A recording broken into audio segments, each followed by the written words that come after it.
Good afternoon, Brad Doan, Bad to the Bone Outdoors. I'm going to give a quick little tutorial on shooting a Ruger 380 pistol. It's small, lightweight, excellent for concealed carry. Fits really easy in a holster, like so. Fits right in your pocket. Good for concealed carry.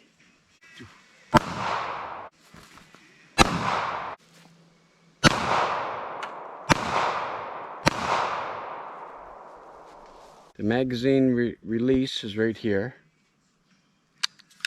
Comes right out. Bullets. Just click right in. This holds up to 6.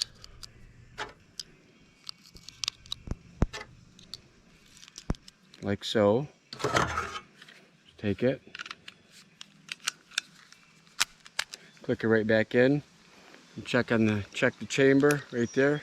Make sure it's all loaded, and you're good to go.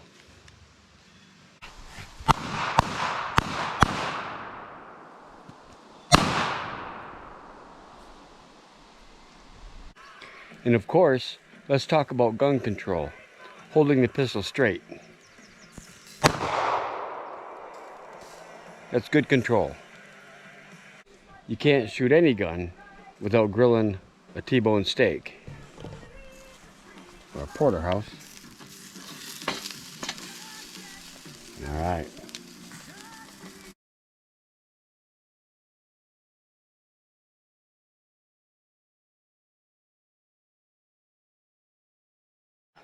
Okay, that's a quick tutorial on the Ruger 380 pistol. Hope you enjoyed it. Please press like and subscribe. Until next time, Brad Doan, Bad to the Bone Outdoors.